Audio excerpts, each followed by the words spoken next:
Hello नमस्कार, मैं doctor Surendra खंसरी ज्योतिष आचार्य ज्योतिष की इस नई श्रृंखला में आप लोगों का स्वागत करता हूं। आज बात करेंगे हम वृश्चिक राशि की और वृश्चिक लग्न की।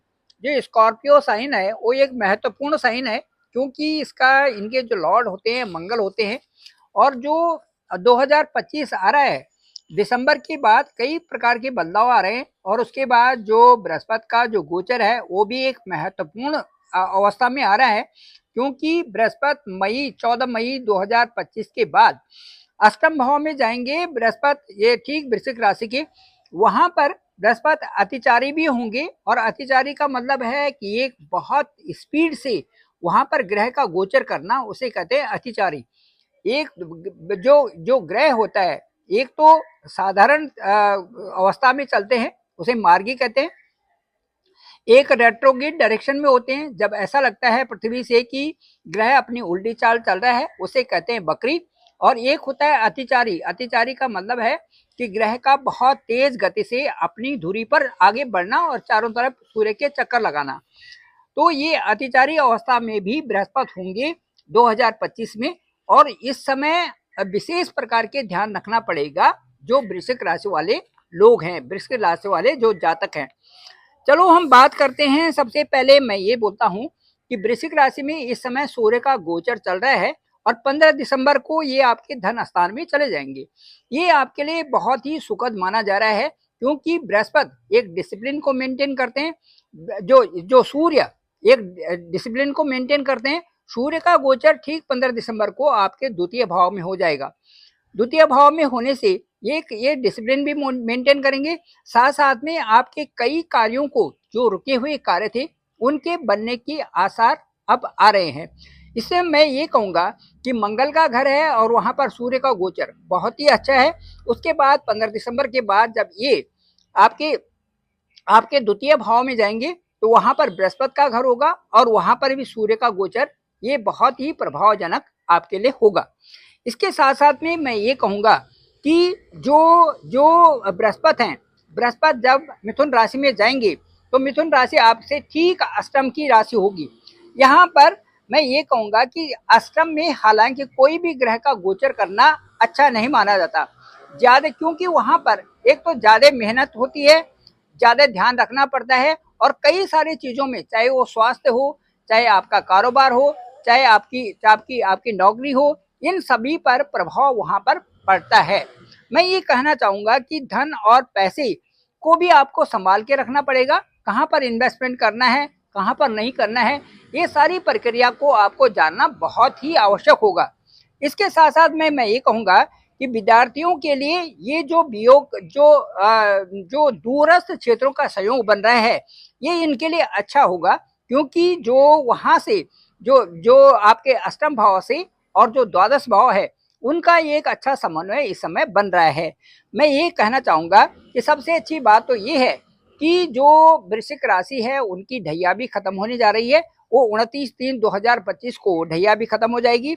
साथ साथ में जो मंगल है, मंगल का भी 21 जनवरी को ये अपने जो जो स्थान इस समय है आपका भाग्य स्थान, वहां से अगले स्थान में गोचर कर जाएंगे। तो भाग्य का उतार चढ़ाव भी कम होगा और साथ साथ में आपकी ढैया भी समाप्त होने को होगी। तो ये ढलान का जो ये समय होगा, जो ये अंतराल होगा, ये आपके लिए बहुत ही सुखद होगा और कई कारणों से ये आपके कार्यों में वृद्धि करने का होगा। आपके जो भाग्य के लिए अच्छा होगा।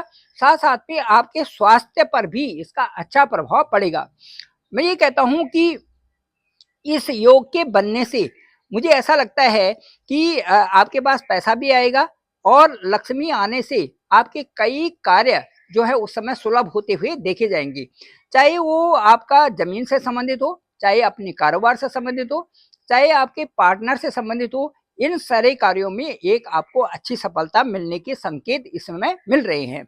शनि की ढैया से मुक्त होते ही मैं आपको ये बताना चाहूंगा कि जैसे ही शनि की ढैया मुक्त होगी, उसके बाद जो चतुर्थ स्थान होगा, वहां पर जैसे ही शनि की ढैया मुक्त होगी, वहीं पर राहु का भी गोचर वहां पर हो जाएगा ठीक मई 2025 को।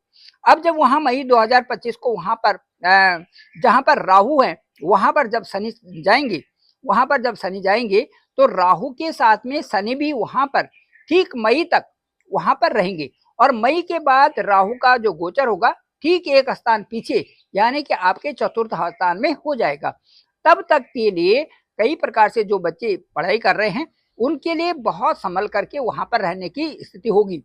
कहने का मतलब मेरा ये है कि उनको पहले से ज्यादा मेहनत करने की आवश्यकता होगी। इसके साथ साथ में जो संतान है उन पर भी विशेष ध्यान उस समय देना पड़ेगा। वृश्चिक राशि वालों को संतान संबंधी जो है विशेष ध्यान देने की आवश्यकता है। जो हायर स्टडीज में जो बच्चे पढ़ रहे हैं उनको उनके लिए विशेष आवश्यकता है।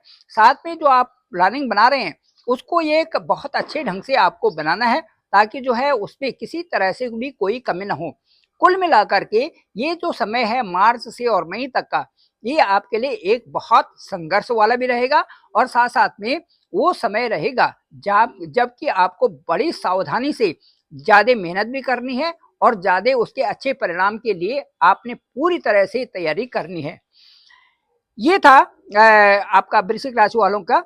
वृश्चिक राशि वालों के लिए मैं कहूंगा कि आपके लिए जो 2025 का समय है ये मेहनत का भी है, संघर्ष का भी है, और साथ साथ में अच्छे परिणामों का भी है। यदि आप सही ढंग से उसको देखते हैं, आकलन करते हैं, तो कुल मिला के मुझे लगता है इसमें 70 से 80% का जो समय होगा 2025 में, ये आपके लिए बहुत बेहतर होगा। Thank you very much. मैं डॉक्टर सुरेंद्र खंसली, ज्योतिषाचार्य। डिस्क्रिप्शन पे मेरा नंबर है 9868280191। आप मुझे डायरेक्ट कॉल भी कर सकते हैं। आपके हॉरोस्कोप को देखेंगे कि आपकी दशा अंतरदशा क्या है, आपका लग्न क्या है। लग्न की दशा तो नहीं चल रही है, और इसके साथ साथ में आपकी कुंडली, नवांश कुंडली, चलित कुंडली, और भी बहुत सारे जो इसके कॉन्सिक्वेंसेज हैं उनके में विचार करेंगे, और साथ साथ में आपके साथ में एक पुष्ट वार्ता करेंगे। मुझे लगता है कि वो आपको संतुष्टि के पॉइंट तक पहुंचाएगा। Thank you very much. आप सभी लोगों का आभार, आप सभी लोगों का धन्यवाद। इस चैनल को आप जरूर लाइक करें, शेयर करें और सब्सक्राइब तो जरूर करें। आप सभी लोगों का पुनः आभार, धन्यवाद।